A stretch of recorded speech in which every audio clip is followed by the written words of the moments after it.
Good morning, everyone. How's it growing? Today, I wanted to talk to you about horse electric fencing. Now, I'm just going to give you guys a little disclaimer. I don't know what I'm doing. This is just what I do. If you guys have better ideas, please put them in the comments below because I know there are a lot of um, very experienced people out there that might have some ways that I could do this different or some better ways to do it or whatever. So please let me know in the comments below. So anyway, here we go. Electric horse fencing. Why would you want it?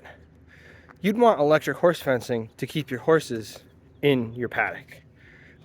So horses can be very curious, and they like to go where there's food. So if you have a nice paddock like this that is mostly dirt because the horses have eaten all the grass that was there, and they get hungry and they see some nice grass in your yard, they might want to go over there and eat it.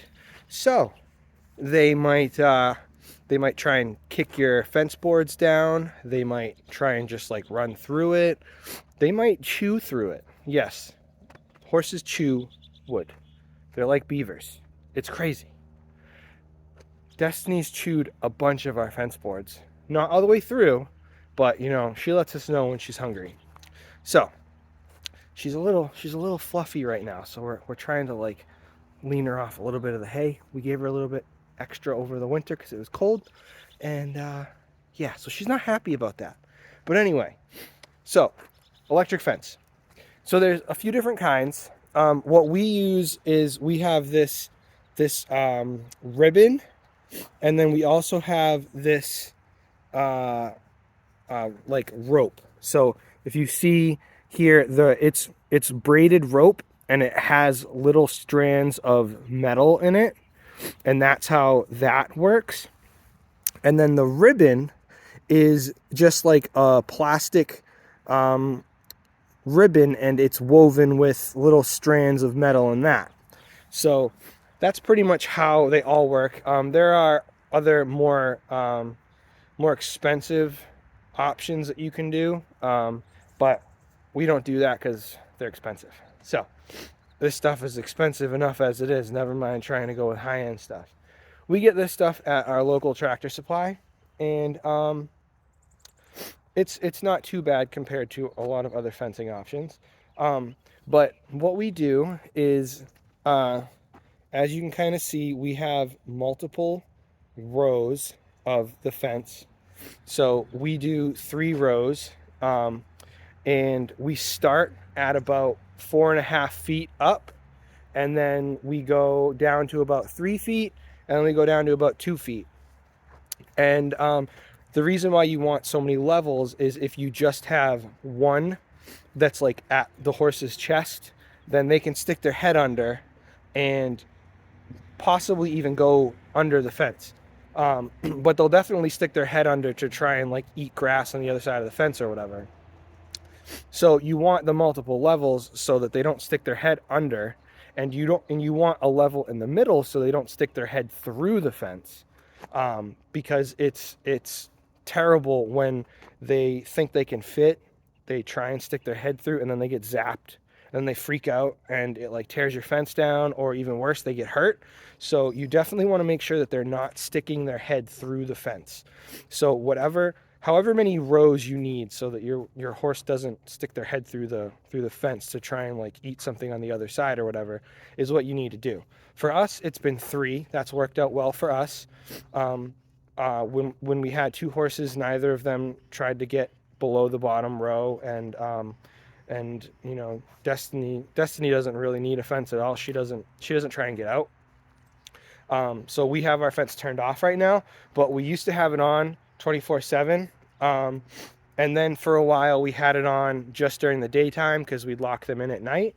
But now that we're down to just Destiny, she prefers to be outside all the time. So we let her go in and out all night. And she doesn't really test the boundaries. She'll chew on our wooden fence, but she doesn't really try and break through anything. So we don't have the electric fence on. The other thing that we did to save money, not because it was ideal, ideally we would have this, but we didn't because it's expensive, but ideally all on the perimeter we would have electric fence too. We didn't do that because it's expensive, and we didn't feel that we needed it for our horses because the wood was enough for them. So we're just using the electric fence to divide the in and outs out. So we have this barn that we got delivered from Pennsylvania. It was built in Pennsylvania, and then they delivered it down here on a big truck. So it has two stalls. It has that stall, and then it has that stall, and then where that window is, that's a tack room. So when we had two horses, we'd have that divider up, and they would each have their own in and out, and it would be divided. And then over here, where Destiny is now, we kept that closed up, and that would be like our clean riding area where we didn't have to worry about like ruts and stuff from the horses making the ground all uneven from like digging at it, or walking in the mud and making like big spots like that, and then it freezes because we don't have very good footing here. It's just topsoil, so it can get pretty muddy if the horses are walking on it all the time. So anyway, electric fence. I keep digressing. You got to keep me on top here, Remind me to stop getting off topic. I just like talking to you guys so much that, I keep talking about other things. I'm not a very talkative person, but you guys just bring it out in me. I don't know what it is. So let's go over and look at the electric fence. So there are two main ways that you can have your electric fence. You can have it plug in to a wall outlet, or you can have it be battery powered. Now, a battery powered one can also be solar powered if you want. So our local Tractor Supply sells both. So we have this guy, which is a solar powered electric fence charger, and then this one is a wall powered electric fence charger. Now you can see on there they are rated for how many miles of fence they do. So this one, the solar powered ones, are obviously going to be less.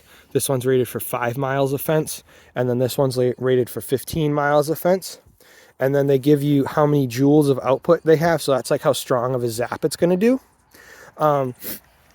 So the other thing you want to keep in mind is when you're getting an electric fence charger, you need to make sure that it's rated for the animal that you're going to use it on. So they will have a lot stronger one for like cattle because they're a lot more stubborn. And so you need to make sure that you're not getting one that's going to be too strong for your animal and it's going to actually hurt them. So these ones are rated for like smaller animals, and it even has like a picture of a horse on the front. Like they do a picture, at least this manufacturer does a picture of each animal that it's rated for. So like these had a picture of a horse on it. It had a picture of like a horse, a pig, I think like ducks and like other small animals, so yeah, you want to make sure that it's not a cattle fence because those are really strong and those ones will really hurt. This one, I can like touch it and I can get zapped, and I'm not like in excruciating pain or anything. Like I feel it. I definitely feel it, but I'm not like in excruciating pain or anything.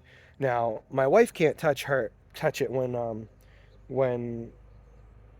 it's on. It really hurts her, but I can tolerate it. But anyway, so we have these two kinds. We go back and forth when we use the electric fence between the plug-in one and the solar-powered one. The solar-powered ones, you have to make sure that the battery is good, because if the battery doesn't charge very well, then it's not going to zap very strong. The other thing is you have to make sure that you have a good ground. So the big thing with these is you have a big wire that goes into the ground, and that is so that the electricity will travel from the electric fence ribbon through the animal and into the ground, and that will make the circuit. So if you don't have very good conductive ground, it's not going to zap very well, and we don't have very good ground here. So what I did, and this is where I could really use some help, everybody. If you could give me some comments below, what I did is I have my ground wire here. So it comes up from the charge controller, it goes down. I have a copper bar here. This is about like 3 feet. And then I have another one here. And then I have another one here. This is a piece of rebar. They're all about like 3 feet. So let me just show those again. So I got one there, and then one over there. So I have those in the ground because I don't feel like my fence is that strong. You know, I can feel it everywhere that we have fence. But I feel like it's supposed to be stronger. I feel like I shouldn't be able to touch it and be okay with that. But it's definitely not as strong with the solar powered one. If you can, get a plug-in one, and only do the solar power if you have like no way to get electricity out there. That's just my opinion. Solar's nice, but it's not as strong. So that's that. So that's electric fences. If you guys have any you know, suggestions for what I could do better, let me know.